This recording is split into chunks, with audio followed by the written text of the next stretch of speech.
네, 간호조무과 설치 논란, 취재 기자와 조금 더 자세히 얘기 나눠보겠습니다. 금창훈 기자 어서 오세요. 안녕하세요. 네, 이 대한간호조무사협회에선 지금의 법령 그리고 야당이 발의했던 간호법이 부당하다. 왜냐하면 학력 상한을 두고 있기 때문이다. 이렇게 주장을 하고 있죠. 네. 그러면 지금은 이 대학이나 전문대학을 졸업한 사람은 간호조무사가 될 수 없다는 말인가요? 그런 내용은 아닙니다. 일단 간호조무사 가운데는요, 대학을 졸업한 사람들도 있고 또 전문대학을 졸업한 사람들도 있습니다. 일단 간호조무사 시험 응시 자격부터 조금 보면은 이 시험에 응시를 하려면 이론 교육을 740시간, 실습 교육 780시간, 합쳐서 1520시간의 교육을 받아야 합니다. 그런데 이 교육 간호조무사 양성기관으로 지정된 간호학원에서 받을 수 있습니다. 그러니까 어떤 학력을 갖고 있든 간에 간호 수업을 듣고 또 간호조무사 자격시험을 통과하면 간호조무사가 될 수 있다는 뜻입니다. 대한간호조무사협회도 이 점을 잘 알고 있습니다. 그래서 간무협이 얘기하는 학력 상한은 조금 결이 다릅니다. 간호조무사 시험 응시 자격을 부여받을 수 있는 이 교육기관의 범위를 전문대까지 넓히자는 겁니다.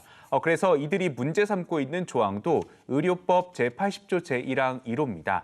응시 자격을 특성화고 간호 관련 학과를 졸업한 사람이라고 이 조항에서 제한을 해놔서 전문대에 간호조무사 관련 학과를 설치를 해도 이 학과 졸업생에게 시험 자격을 주기가 어렵다는 겁니다. 간호법에서는 이 내용이 제5조 제1항 1호에 그대로 포함이 됐습니다. 네, 그렇다면 지금 전문대 상황은 어떻습니까? 이 전문대 졸업하면은 곧바로 이 간호조무사 시험 응시 자격을 받을 수 있는 학과가 없는 걸까요? 네, 일단 간호조무학과라는 이렇게 정확한 명칭을 갖고 있는 학과는 현재 전문대학에 설치가 되어 있지가 않습니다. 네. 지난 2012년에 경기도의 국제대학교가 간호조무사 양성과를 설치했지만 이 관련 법상 존재하지 않는 양성기관이어서 그 이듬해까지, 그러니까 2013년까지만 신입생을 모집할 수 있었습니다. 당시 정부는 학생 피해를 막기 위해서 2012년과 2013년에 입학했던 학생들에게 예외적으로 간호조무사 응시 자격을 줬었습니다. 현재 보건의료행정학과 등 이 졸업생의 진로 가운데 하나로 간호조무사가 될 수 있다, 이렇게 제시를 하고 있는 학과들이 있는데요. 이런 보건 관련 학과들이 있기는 하지만 역시 이 학과를 졸업하더라도 바로 시험 자격을 부여받을 수 있는 것은 아니기 때문에 이 학생들도 간호학원에 가서 추가로 또 교육을 받아야 하는 실정입니다. 하지만 전문대학에서 간호조무사 관련 공부를 아예 할 수 없는 것은 또 아닙니다. 간호학과에 진학하면은 가능합니다. 네. 간호조무사 응시 자격을 규정한 의료법, 아까 말씀드렸던 그 의료법에 80조 1항 6호에도 간호조무사 시험 응시 자격을 부여하는 기관 가운데 하나로 이 간호학과를 명시하고 있습니다. 현재 전문대 132곳 가운데 이 간호학과가 설치된 곳은 85곳입니다. 그러니까 간호학과 외에 다른 학과 졸업생은 간호조무사 시험에 응시를 할 수가 없으니까 엄밀히 말하면은 학력 상한이 있다, 이렇게 보기보다는 학과 간의 장벽, 그러니까 학과 제한이 있다, 이렇게 보는 게 조금 더 적합할 것 같습니다. 네. 해당 조항이 간호사들을 간호조무사 협회는요, 이 조항에 대해서 해당 조항이 결국 간호사들을 위한 조항이기 때문에 간호조무사 시험 응시 자격을 주는 별도의 학과가 따로 간호학과 외에 또 필요하다, 이렇게 주장을 하고 있습니다. 네, 학력 상한이라기보다는 학과 제한이 있는 상황이다. 어찌됐든 지금 대한간호조무사협회가 이 문제에 강력히 대응을 하고 있습니다. 정부는 이 사안을 어떻게 보고 있습니까? 네, 이 간호법이 부결되기 전에 한 4월쯤부터 계속 정부도 중재안을 마련했다, 이런 것들이 나오면서 이 사안에 대해서 여러 차례 좀 입장을 밝힌 바가 있는데요. 먼저 정부가 국회에 간호법 제의 요구를 할 당시에 조규용 보건복지부 장관이 어떤 설명을 했었는지 한번 보시겠습니다. 네. 간호법안은 협업이 필요한 의료 현장에서 특정 직역을 차별하는 법안입니다. 간호조무사에 대해 학력 상한을 두고 있습니다. 다른 직역에서 찾아볼 수 없는 사례이며 국민의 직업 선택 자유를 과도하게 제한하고 있습니다. 네, 방금 보신 것처럼 학력 상한이 있다는 대한간호조무사협회의 주장과 보건복지부의 입장이 다르지가 않습니다. 네. 명확하게 학력 상한을 언급을 했었죠. 네, 복지부는 이미 지난 2015년에 이 부분에 문제가 있다고 보고 이 학력 상한 조항을 폐지하려고 했지만 당시에 간호계의 반발이 커서 실패했다고 설명을 합니다.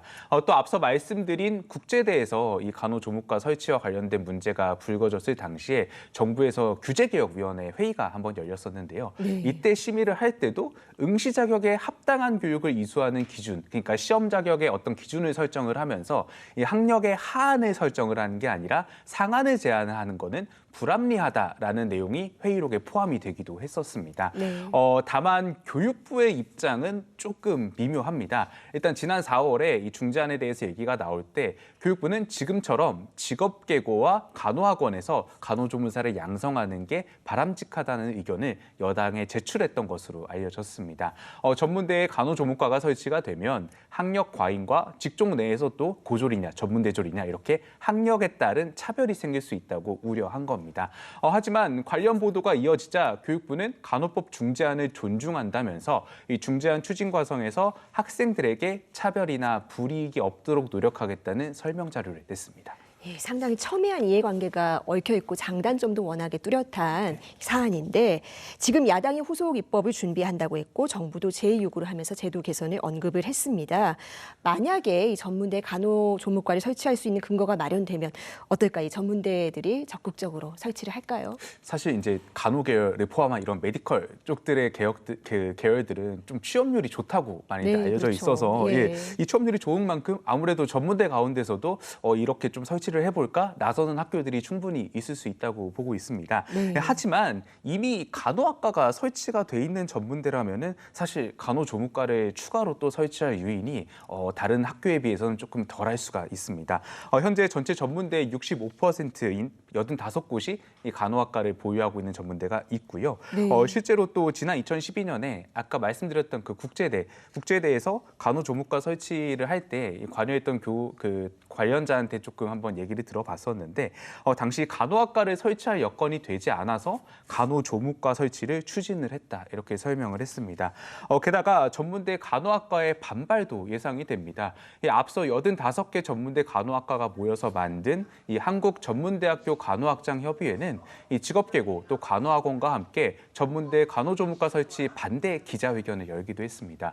이들은 14개 지역, 14개 간호학과를 대상으로 간호조무사 자격증 소지자를 표본 조사해봤더니 이 간호조무사 일을 하다가 다시 간호학과에 입학한 학생이 5천 명가량 되는 것으로 추정이 된다고 이렇게 설명을 하기도 했습니다.